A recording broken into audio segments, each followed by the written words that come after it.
Hanif Al-Attas mengeluarkan buku Keabsahan Nasab Ba'alawi. Begitu percaya diri saat menjelaskan beberapa hal di dalamnya. Namun, Gus Abdul Razak mematahkan semua isi yang ada di dalam buku tersebut. Seperti apa ulasannya, kita simak videonya.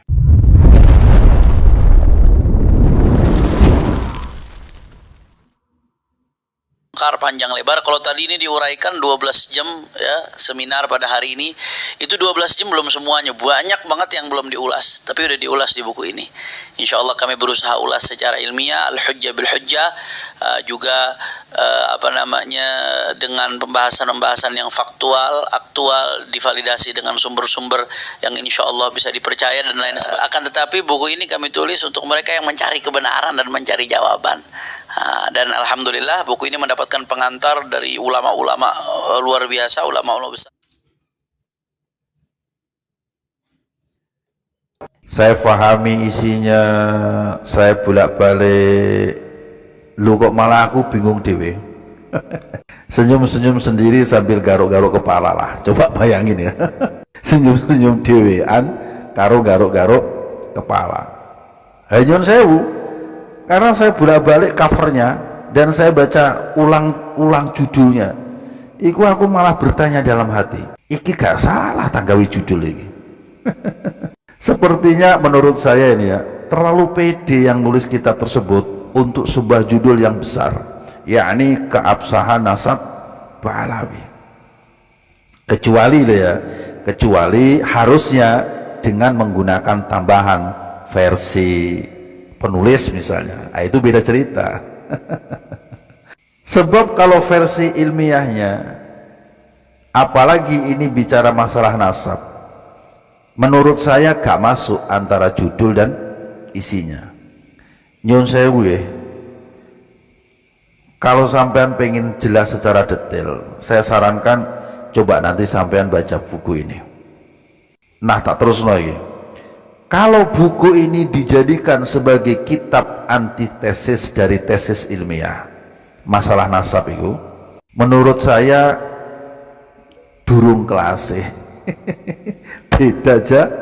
beda jauh. Lawang isine Masya Allah, wis penyajiannya kurang ilmiah dalam hal nasab, blunder. Bahkan nyun sewu, saya khawatir bisa menyesatkan, dalam tanda kutip nih, pemikiran orang-orang awam yang baca buku tersebut. Ya kecuali tadi Keabsahan Nasab Ba'alawi versi sopong, nah itu rada enak lah, untuk bisa difahami dari sisi isinya. Sebab saya tidak menemukan korelasi antara isi dengan judul, sehingga saya bertanya dalam hati, mosok iya sih penulis buku iki kurang memahami tentang kaidah ilmu nasab. Itu yang ada dalam benak saya pada saat itu.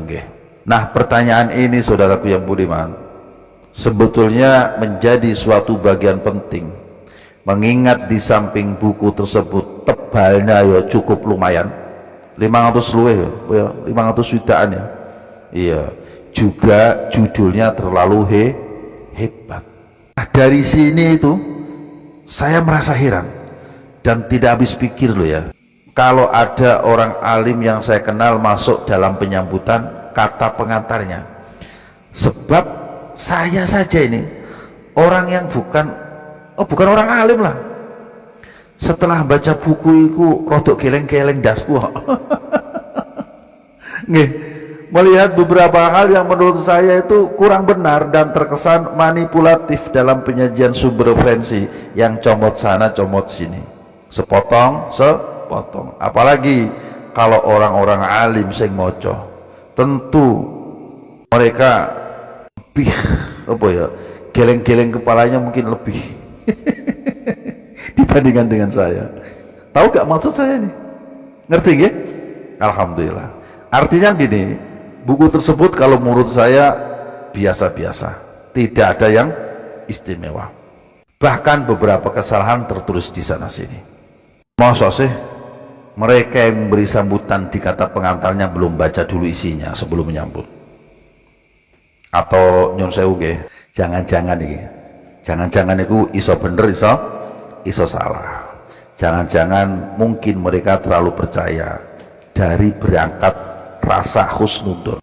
Pokoknya mah baik welah, percaya dah buku Habib beren beren ya. Kalau benar begini, wah ya wes pineh kumaha atunya. Cuman sangat saya sayangkan. Sangatnya berapa kali? Sebab jika kita berbicara tentang nasab Alawi, dan saya nggih, mestinya prasangka dzon itu sudah mulai dipertimbangkan lagi. Apalagi sekelas ulama.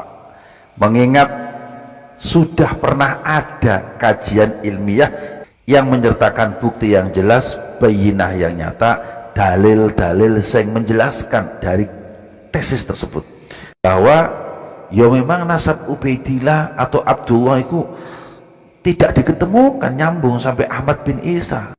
Nah, sebagai seorang ulama mestinya harus sudah mulai ikut menelusuri kajian ilmu ini. Nggih. Ya setidak-tidaknya membuka diri lah untuk mengikuti perkembangan diskursus nasab ini. Sepakat ente ya. Nah, saudaraku yang budiman, saya merasa sedikit sekali sajian-sajian ilmiah yang ditulis di dalam isi buku Keabsahan Nasab Alawi tersebut yang bersinggungan langsung dengan ilmu nasab. Sebagai buku yang tebalnya lebih dari 500 halaman, piro 500 widak neman, Masya Allah. Maka saya katakan, nyun sewu nggih, buku tersebut kurang ilmiah yang berkaitan tentang ilmu nasab. Walau yang menyambut di kata pengantarnya itu fantastis. Hebat, puluhan orang ya, wong top kabeh. Saking hebatnya sehingga saya sempat bertanya dalam hati, ini yang bodoh saya atau penulisnya yang terlalu pintar? Sehingga saking pintarnya pesan yang ingin dibangun dari penulisan judulnya, isinya itu jauh pangkat dari api. Yang sewu jika ditinjau dari segi ilmiah tentang ilmu nasab, saya tidak menemukan korelasi antara judul dengan isi buku tersebut. Yang sewu nggih, apa iya sebuah buku karya setebal 500 halaman lebih fokusnya ada di kata pengantar? Tentu enggak lah ya. Tapi malah memang jadi terkesan seperti itu, seolah-olah kalau menurut candaan kawan-kawan saya ini, lagi kitab iki golek dukungan wong sing akeh-akeh atau mencari sebenar-benarnya keilmuan. Aneh ya mah. Aneh. Apalagi jika mengingat masih terdapatnya beberapa kesalahan yang menurut saya seharusnya tidak terjadi di buku sekelas 500 halaman lebih tebalnya dengan penyambutan kata pengantar yang fantastis tersebut. Betul tidak? Pada salah satunya dari kitab referensi yang diambil, yakni kitab Rosail, yang di dalamnya mengambil kalimat-kalimat dari kitab tersebut, main comot, ditulis sepotong seperti tadi yang saya katakan dari awal, bahkan salah tulis. Lagi sengaja apa tidak? Bawa alam ya. Tapi yang pasti nyon sewu, hingga saat ini tidak ada ralat dari pihak penulis, juga tidak ada ralat dari pihak penerbit. Padahal kesalahan tersebut menurut saya sangat mempengaruhi makna kalimatnya sebagai salah satu bagian tina penentuan dalam ilmu nasab. Lagi maksudnya kumaha ya, sengaja atau nabi kumaha atau memang karena manusia tempatnya salah dan lupa ya, saking banyak yang harus ditulis barangkali. Tapi jika itu yang dijadikan alasan, maka saya pun berpendapat ya wis lah, hanya penulis dan Allah lah yang tahu. Pokoknya nama panjang kalau mau dijelaskan mah ya. Saya berharap sampai nanti baca buku tersebut, selebihnya nanti boleh kita diskusikan bersama-sama agar nyambung obrolannya dan bagian-bagian mana yang perlu kita koreksi bareng-bareng. Monggo. Ayana mah mending kene ngopi heula sok lah. Kok bisa Anda berubah, berbalik Anda menjadi penggemarnya plat G? Kan ya aneh. Allahumma sholli ala Muhammad. Ini yang membuat saya itu prihatin. Keprihatinan ini. Saya sebut plat G, letter-lek engkau dicekal katanya. Kami ini tidak menebarkan kebencian, tidak. Murid-murid saya itu banyak, ribuan bahkan ratusan. Kalau mereka sudah mengikuti plat G ini, menjadi tidak mau ngaji, malah gak gelem ngaji. Apa alasannya? Ada yang mereka setelah saya selidiki satu mengaku, bahkan dikatakan kalau sampean sudah usah NU-NU-an, tidak usah Muhammadiyah, tapi sampean Islam yang umum, tapi direkrut oleh dia plat G tersebut. Apakah hal ini tidak menjadi prihatin? Prihatin. Melihat Ansor. Ansor itu adalah sebuah organisasi.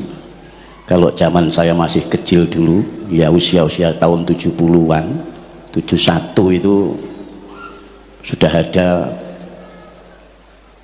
NU menjadi ikut pemilu sebagai partai, dan Ansor itu sebagai underbo daripada NU. Satu-satunya organisasi yang disebut di dalam Al-Quran itu hanya Ansor. Induknya NU, Muhammadiyah, Persis, yang lain-lain itu yang ngaku-ngaku dekat sama Nabi, itu tidak disebut di dalam Al-Quran. Ansor itu disebut di Al-Quran, disebut di dalam surat Ali Imran 52 dan surat As-Saff ayat 14. Qolal khawariyun nahnu ansarullah amanna billah washhad bi anna muslimun. Disebut dua kali dalam surat Ali Imran dan As-Saff. Coba sampean cari, NU enggak disebut, Muhammadiyah enggak disebut di Al-Quran, tapi Ansor disebut oleh Allah dalam Al-Quran.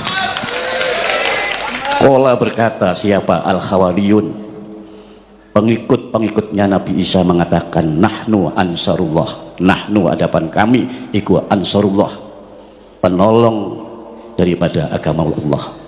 Amanna, beriman kami Allah kepada Allah. Amanna billah, beriman kami billahi kepada Allah. Washad, penjenengan nakseni Gusti, bi anna, dengan sesungguhnya kami iku muslimun, adalah orang-orang Islam, orang-orang yang patuh, orang-orang yang tunduk kepada Allah Subhanahu wa ta'ala. Itu bukti Ansor ada di dalam Al-Quran. Allahumma sholli ala Muhammad. Dulu ya, mulai tahun 2000 di Bali itu, kalau mau ada yang namanya ikhtifal maulid, saya itu sibuk sekali golek-golek dalil sing kena diki maulid untuk menghadapi kaum Wahabi yang mereka tidak suka dengan maulid. Rupa-rupanya akhir-akhir mulai sepi, mereka tidak mengolok-olok mau maulid. Ya karena memang mereka nggak punya dalil yang ada. Kita mau banyak dalil, tadi sudah sebut sama qori'nya, qul bifadlillahi wa birahmatihi fabidzalika falyafrahu huwa khairum mimma yajma'un.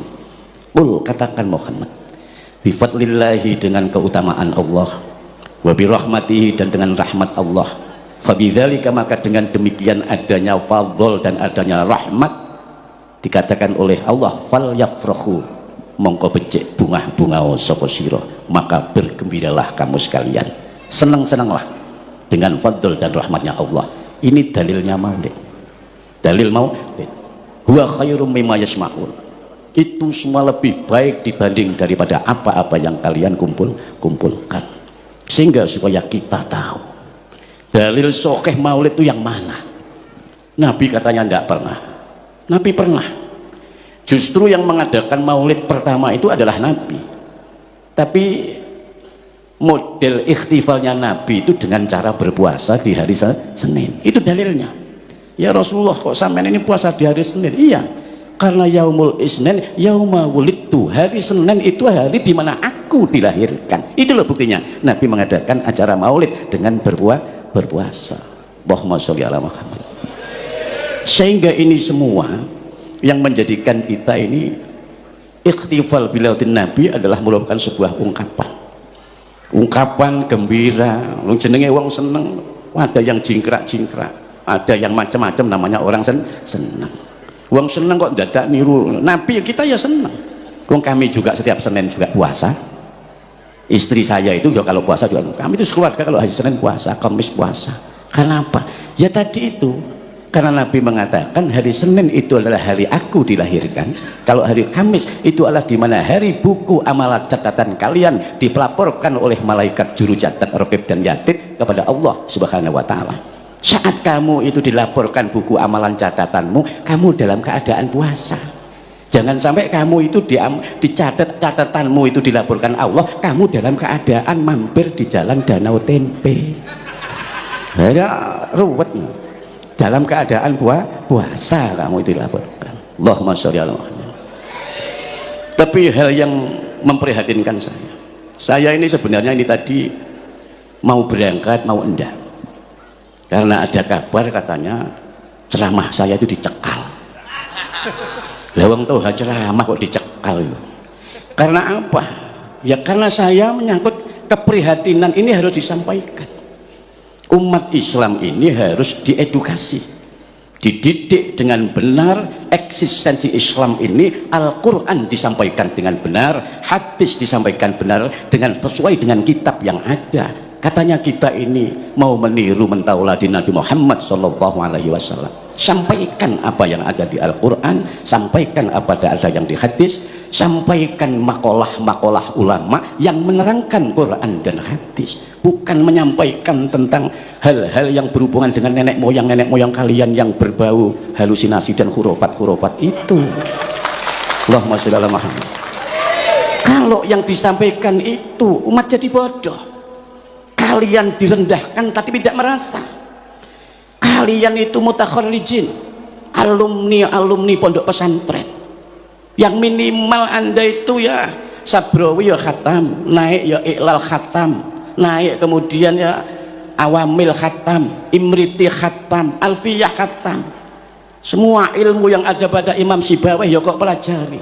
Mestinya anda ingat dengan guru-guru kalian dan kiai kalian. Kok bisa anda berubah, berbalik anda menjadi penggemarnya pelat kan, ya aneh. Allahumma sholli ala Muhammad. Ini yang membuat saya itu prihatin. Keprihatinan ini saya sebut plat G, letter-lek engkau dicekal katanya. Kami ini tidak menebarkan kebencian, tidak. Kami itu harus mengedukasi umat. Ingat ya, NU dan Ansor ini adalah khadimul ummah. Apa Pak? Khadimul ummah, pelayan umat. Lah kalau pelayan umat, layanono umat ini sesuai kepentingannya umat. Umat gak butuh kok apa-apa. Seandainya kalau dulu jangan disampaikan Imam Malik, Imam Syekh Abdul Hasan Ali bin Abdillah bin Abdul Jabbar Asyadili, nek ngaji semua ini pulang itu disangoni semua. Lah iki lamun toha sugih tak sangoni sampean. Lah karena saya gak sugih ya gak bisa saya nyangoni sampean. Kalau dulu Imam Malik, Imam Abdul Hasan Ali bin Abdul Jabbar Asyadili, semua kroyahnya nek ngaji disangoni pulangnya karena kaya. Paham gak? Allahumma sholli ala Muhammad.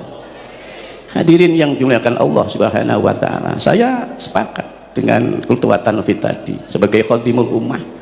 NU ini karena ya harus melayani umat sebagai khadimul ummah. Dan satu-satunya organisasi, saya sampaikan lagi, yang betul-betul mengawal kedaulatan bangsa dan negara itu hanya NU. Dan NU yang diandalkan adalah underbone-nya yaitu Ansor. Allahumma sholli ala Muhammad. Sampeyan saya ceritakan, makanya saya kalau ada Ansor saya teringat peristiwa di daerah saya di Banyuwangi, bagaimana Ansor ditipu, dibantai di daerah Curing di Semedok itu. Sampai sekarang sampeyan ke sana, saya masih kecil itu terjadi betul. Bapak saya ini berapa kali oleh partai terlarang itu, kalau saya sampaikan ruwet lagi siapa pemimpinnya ini. Jadi ini yang membuat kami prihatin. Jangan dikira sekarang ini kita ini ya tetap harus solid. Saya pesan, NU ini harus menjaga soliditas dan loyalitas. Solid dalam ittihad kebersatuan, loyalitas terhadap NU. Namanya saja Nahdlatul Ulama, bangkitnya para ahli ilmu. Makanya dalam Muqaddimah saya tadi mengatakan, Allah itu memerintahkan kita untuk nahdah, bangkit dalam arti melawan kedurjanaan. Makanya baginda Nabi diutus ini yukhrijuhum minad dzulumati ilan nur, untuk mengeluarkan umat ini dari kegelapan kebenaran. Yukhrijuhum minal bid'ati ila sunnah, supaya keluar mereka ini dari hal-hal yang bid'ah yang di situ tidak direkomendasi oleh ulama, ila sunnah, terhadap sunnahnya baginda Nabi Muhammad sallallahu alaihi wasallam. Allahumma sholli ala Muhammad. Lalu saya kalau Ansor itu mengingatkan bagaimana baginda Nabi mencontohkan hubungan antara kaum muhajirin, kaum pendatang dengan kaum Ansor.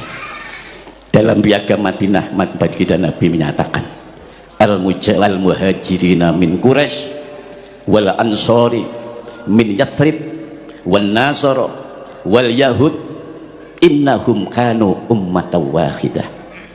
Al muhajirina, orang-orang yang pindah, kaum pendatang, min Quraisy, dari Quraisy, wal ansori, daun kaum Ansor itu min Yathrib, dari Yathrib Madinah, dulu namanya Yathrib Pak, sekarang Madinah, wal Nasara, dan kaum Nasrani, wal Yahud, dan kaum Yahudi. Innahum, sesungguhnya mereka, kanu ono sapa kabeh iku mau iku ummatan, umat wahidah yang satu. Allahumma sholli ala Muhammad. Kalau itu saja Nabi bisa mengittihadkan, menyatukan satu, kenapa kita tidak bisa? Makanya saya tadi berbicara, NU harus solid, NU harus jelas, karena banyak sekali mereka itu yang nyusup di NU. Apakah ini nanti saya nggak tahu ke depannya ini. Kalau kami sudah tahu, yang di bawah-bawah ini saya anggap anak-anak kecil itu tidak ngerti. Ada yang mereka ini ke depannya ini sangat membahayakan, tapi mereka tidak peka. Mereka sekarang marah kalau dulu nggak boleh, nggak mau, katanya hubungan dengan kaum kita kalau menikah karena tidak ini dianggap zina. Mereka sekarang mulai bersembunyi, besanan dengan para kiai-kiai yang memiliki pondok-pondok pesantren besar. Mulai ada apa ini? Kalian tidak tahu. Ada, saya bersahabat banyak dengan kalangan plat G itu, saya banyak bersahabat. Di depan G itu baik, tapi di belakang saya ada. Murid-murid saya itu banyak, ribuan bahkan ratusan. Kalau mereka sudah mengikuti plat G ini, menjadi tidak mau ngaji, malah gak gelem ngaji. Apa alasannya? Ada yang mereka setelah saya selidiki satu mengaku, bahkan dikatakan kan sampean sudah usah NU-NU-an, tidak usah Muhammadiyah, tapi sampean Islam yang umum, tapi direkrut oleh dia plat G tersebut. Apakah hal ini tidak menjadi prihatin? Prihatin. Kalian mungkin tidak bisa merasakan hal itu. Kami yang menjaga bagaimana kelangsungan Islam ahlu sunnah wal jamaah dia ke depan, ini sangat, karena bagaimanapun juga yang nanti pada akhirnya yang akan menderita adalah orang-orang Islam. Negara ini yang menjadi target. Allahumma sholli ala Muhammad. Kenapa saya sekarang akhir-akhir ini sibuk? Bukan karena mengajarkan kebencian, tapi kami bermaksud mengedukasi supaya mereka tahu, mereka waspada. Dan terutama ya ada pengurus-pengurus NU yang menjadi penggemar mereka itu ada. Pengurus Ansor yang menjadi penggemar ya ada. Ada. Kalau tak sebut namanya malah kisinan kok. Engkau malah mencekal mah. Nah, saya tahu. Mungkin kalian tidak sama. Jelek-jelek ini saya sudah umur saya sudah 60 tahun. Saya jauh lebih pengalaman kalau dibanding kalian yang baru umur berapa tahun? Baru umur 40. Kamu 40 baru merasakan gini berapa kali. Saya dari 60 tahun ya. Jadi saya tahu betul bagaimana ini dan bagaimana dulu keberadaan ini. Saya tadi katakan Ansor itu adalah andalan punya NU. Kita tahu. Saya kalau ingat Ansor, saya ingat peristiwa Surabaya 10 November. karena latihannya Ansor untuk mengusir penjajah Belanda mau kembali lagi ke Surabaya dengan tewasnya Malabi. Itu kumpulnya di pondok kami, di pondok pesantren Al Ihsan Jambes Kediri, Syekh Ihsan yang lalu berkumpul di Jombang lalu ke sana. Itu Ansor. Makanya yang paling benar sampeanku nyanyinya Surabaya, Surabaya, Surabaya, Surabaya, itu bukan Yatarim Yatarim. Aneh kan kalian itu. Lagu yang benar Surabaya, Surabaya, kota kenangan di tahun 45. Ada apa? Itu ada perjuangannya Ansor melawan penjajah Belanda, bukan Tarim. Paham gak? Allahumma sholli ala Muhammad. Ini pidato iki anggitmu yang dicoro akibatnya wis ditanggung, nggak masalah. Saya sudah sampai ke orang-orang sudah tak kandhani. Pokoknya siapa itu aja. Begitu. Allahumma sholli ala Muhammad. Saya hanya ini mengedukasi, sadarlah kalian betapa sakitnya. Sudah kalian lihat selama ini itu kita hanya dijadikan pamper, dibodohi. Jangan sampai kita dibodohi. Jangan sampai kita dibodohi. Kita bermaulid ini kan berharap apa? Berharap syafaatnya baginda Nabi Muhammad sallallahu alaihi wasallam. Maka ada hadis sahih ya. Karena kalau nggak sahih nggak boleh. Kemarin saya membaca, jangan mengucapkan hadis yang tidak sahih, man adoma maulidin Nabi karena syafi'an lahu yaumal qiyamah, tidak boleh. Padahal hadis itu bukan maudhu'. Hadis itu hanya sanadnya saja yang lemah. Tapi kalau hadis itu sanadnya lemah, untuk fadhailul amal boleh diamalkan. Hadis yang lemah, yang sanadnya dhaif, itu kalau perkara-perkara syariat itu tidak boleh diamalkan. Kalau mau yang sahih mengenai syafaat, oke, tak berikan. Abu Hurairah radhiyallahu anhu berkata kepada Rasulullah, "Qultu ya Rasulullah, qultu matur ingsun ya Rasulullah, duh Gusti Rasulullah. Ya Rasulullah, ayu utawi pundi iku as'adun nas bi syafaatika yaumal qiyamah." Ya Rasulullah, mana, siapa orang yang as'adun nas, yang lebih bejo-bejone manungsa, lebih beruntung-untungnya manusia, bi syafaatika dengan syafaatmu ya Rasulullah yaumal qiyamah, di hari kiamat. Faqala Rasulullah sallallahu alaihi wasallam, kemudian Rasulullah menjawab, as'adun nas, beruntung-untungnya manusia bisyafaati, dengan syafaatku yaumal qiyamati, di hari kiamat besok, iku adalah man, orang Allah yang mengucapkan la ilaha illallah, mengucap la ilaha illallah mukhlishon min qalbihi, ikhlas dari hatinya. Allahumma sholli ala Muhammad. Itu syafaat, dijamin oleh syafaat Nabi. Karena yang berhak mendapatkan syafaat, satu-satunya makhluk yang ditemplei wewenang syafaat itu hanya Kanjeng Nabi Muhammad SAW. Lainnya Kanjeng Nabi itu tidak. Yang kedua itu adalah Al-Quran. Al-Quran itu akan mensyafaati sampeyan pembacanya. Dalam hadis sahih Imam Muslim, Nabi mengatakan, iqra'u maca sira, hendaklah kamu membaca Al-Qur'an, Al-Qur'an.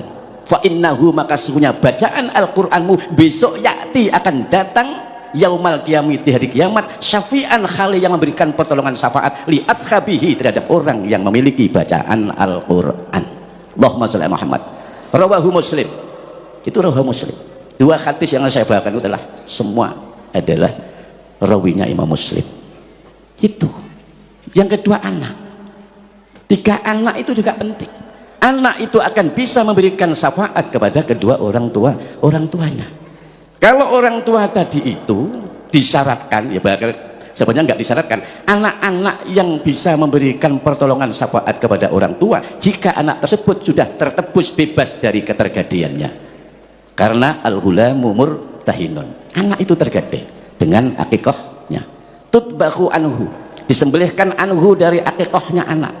Kapan itu? Yaumus syabi', hari yang ketujuh dari dilahirkan. Wa yukhlaqu ra'sahu, kemudian dicukur rambutnya. Wa yusamma, dan diberikan nama. Kalau sudah itu dilaksanakan, maka bebas anak tersebut.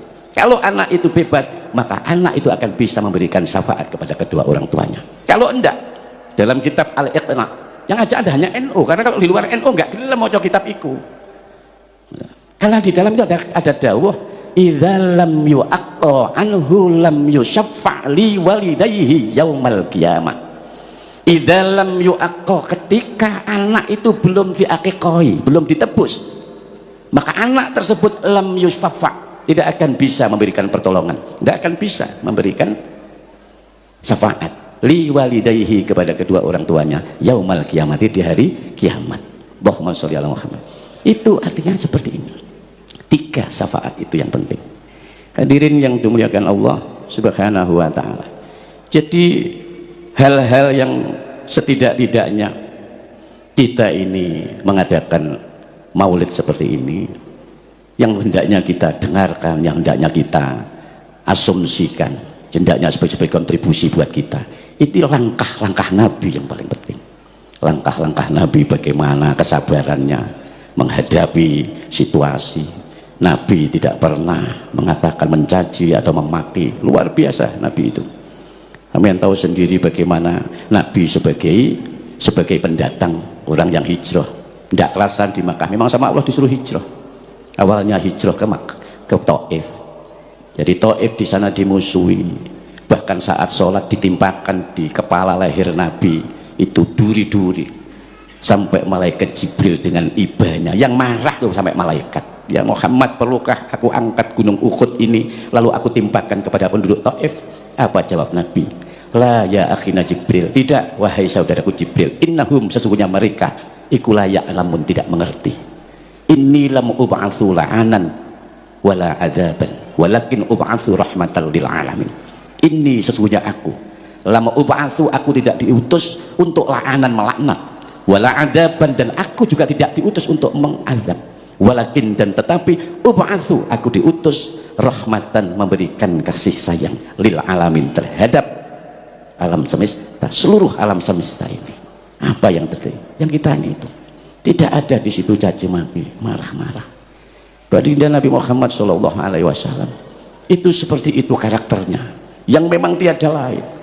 Dan baginda Nabi sendiri itu adalah merupakan orang yang paling dicintai Allah, dan Nabi itu adalah orang yang paling mulia di alam semesta ini.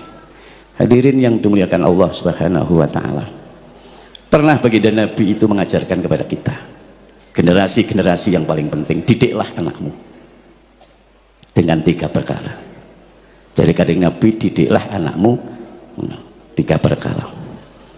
Apa itu 3 perkara? Yang pertama, didiklah anakmu dengan hubbi nabiyikum, cinta kepada nabi kamu sekalian. Jadi dawuhnya itu adibu auladakum bisalasi hisolin, didiklah anak-anakmu itu dengan 3 perkara.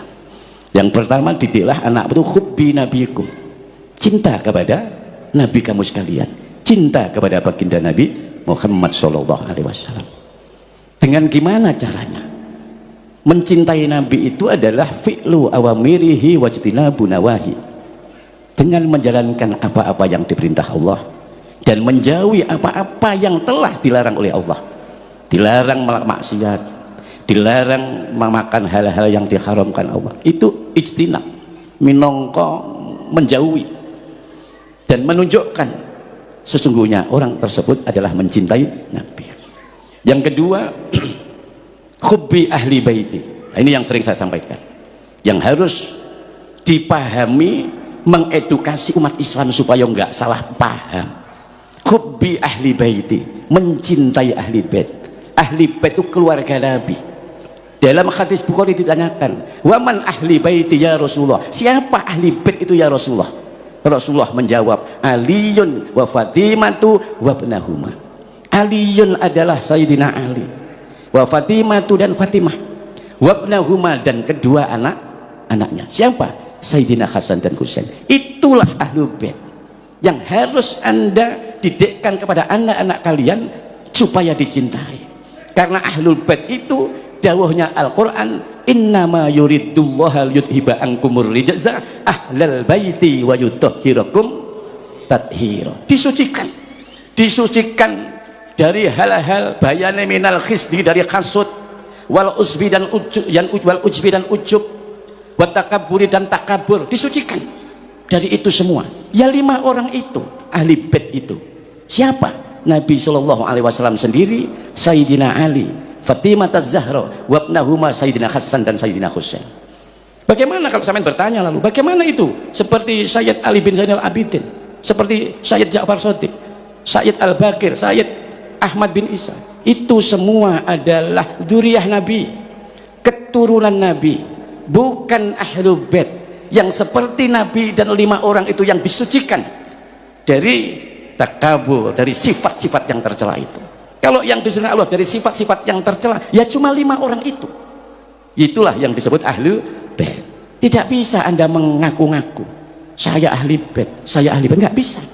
Ahli bait itu harus dijelaskan dengan sungguhnya bahwa yang disebut ahlu bait itu menurut hadis yang sahih di hadis Bukhari yaitu Aliyun wa Fatimatu wa ibnahuma, Sayyidina Ali, Fatimah dan 2 anaknya. Allahumma shalli ala Muhammad.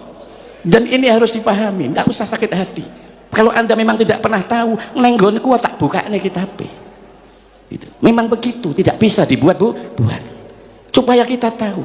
Karena banyak mutakharrijin, mutakharrijin maksud saya adalah orang-orang para alumni pondok lalai dengan pondoknya. Ya seperti tadi, berubah bahkan kadang wis gak sowan ngene kiai ini mana. Walaupun dia di sini, dia karena tadi itu tertipu dengan plat G tadi itu. Allahumma shalli ala Muhammad. Hadirin yang dimuliakan Allah Subhanahu wa taala, ada hal yang lebih penting lagi. Baginda Nabi Muhammad SAW nanti ditakoni, ya Rasulullah, ayyul a'malil afdal, ayu pundi al a'malu pinten-pinten amal al afdal ingkang langkung utama, amal yang paling utama itu apa ya Rasulullah? Faqala Rasulullah SAW, kemudian Rasulullah menjawab, sallu ala waktiha, sholatlah tepat pada waktunya, tepat pada waktunya sholatlah. Kemudian yang kedua, birrul walidain, berbuatlah baik kepada kedua orang tua. Yang ketiga, jihad fisabilillah, nemen-nemen nih bersungguh-sungguh dalam membela agamanya Allah. Kenapa Nabi kok mengatakan yang paling utama sholat tepat pada waktu? Keranten sholat itu penting. Yang membuat Anda bisa berhubungan langsung dengan Allah itu ya sholat. Nabi mengatakan as-sholatu mardhatu rabbi, sholat itu yang diridhoi Allah. Wa qabulul a'mali, dan sholat itu yang menjadikan diterimanya amal-amal sampeyan. Wa wajibatid da'wati, dan sholat yang menjadikan ditetapnya donga-donga sampeyan. Dan yang penting lagi, as-sholatu barokatun fil mali wal kasbi, sholat itu yang bisa menjadikan barokahnya amal, harta, dan hasil usaha, hasil kerja. Ini yang mau saya jelaskan. Banyak orang-orang mengalami kesulitan ekonomi, banyak orang-orang mengalami kebangkrutan, banyak orang mengalami kekurangan dalam hidupnya, tapi tidak tahu konsep dan rahasianya. Pertanyaannya, bagaimana sholatmu? Karena orang itu kalau tahawun itu ngendeng nih karena sholatnya, maka akan berdampak yadurru, akan membawa kemelaratan ilaihi, kepada orang tersebut. Apanya yang melarat? Fi malihi, dalam hal hartanya.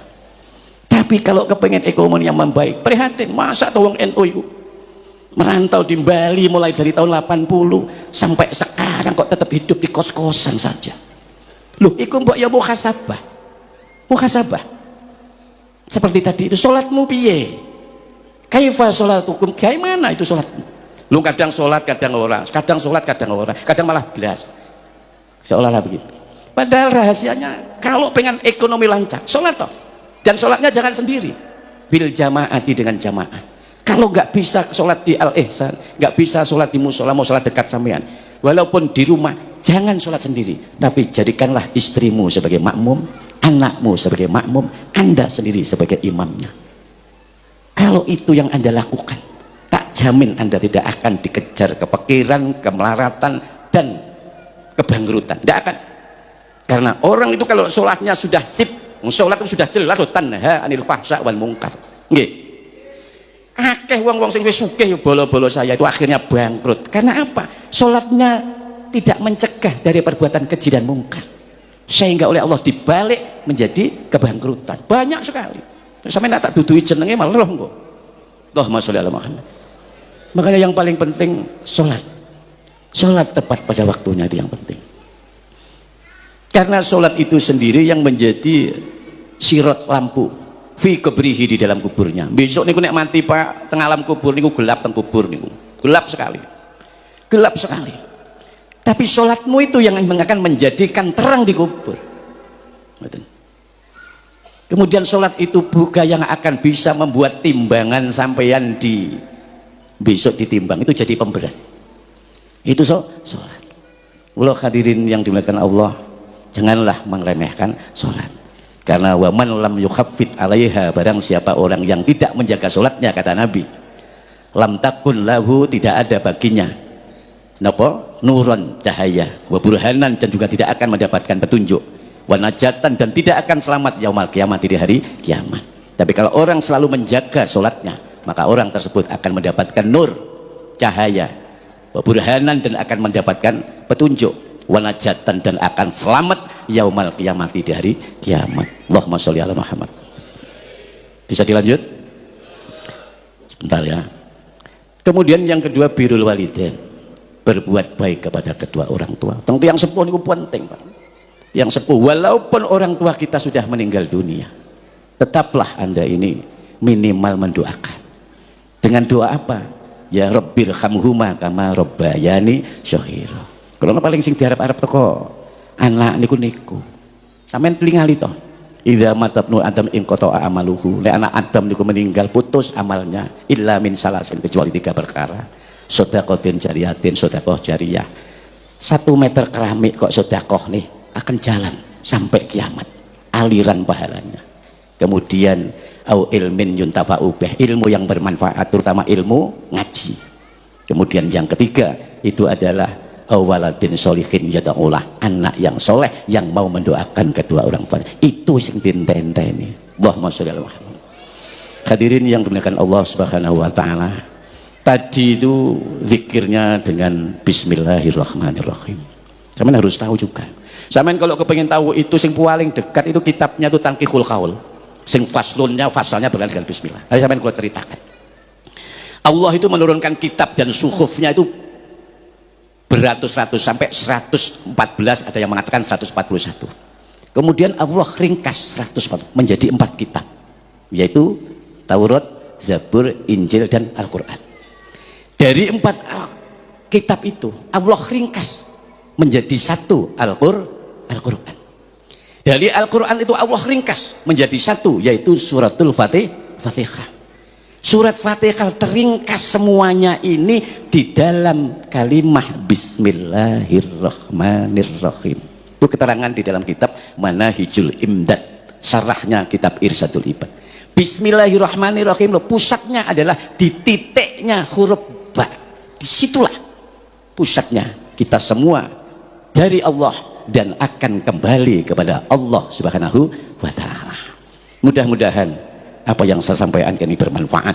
Saya tetap berharap Ansor ini supaya solid, supaya loyalitasnya tinggi, terutama kepada NU. NU ini harus dijaga. Layanilah umat. Caranya gimana? Saya tadi pesan ke Mas ini. Terakhir ya, Mas. Mas, Ansor ini kalau kepingin sering-sering gaya kegiatan. Minimal 3 bulan sekali ngaji kayak gini ini. Ngaji kayak gini ini. Ngaji apalah judulnya, gaya-gaya nek, gaya rejan-rejan loh bahasanya wong Jawa. Sering-sering anaknya rejan-rejan. Rejan-rejan itu rame-rame ya, ikhtifal ini. Ikhtifal itu kan rejan. Yang namanya ikhtifal niku Pak, enten makalah ndawaken seperti ini. Al ihtifalu bil maulidis syarif la yahtaju bil hadis sahih, bal yahtaju bi qalbin sahih. Ihtifal perayaan ngaji tidak membutuhkan hadis yang sahih, enggak butuh.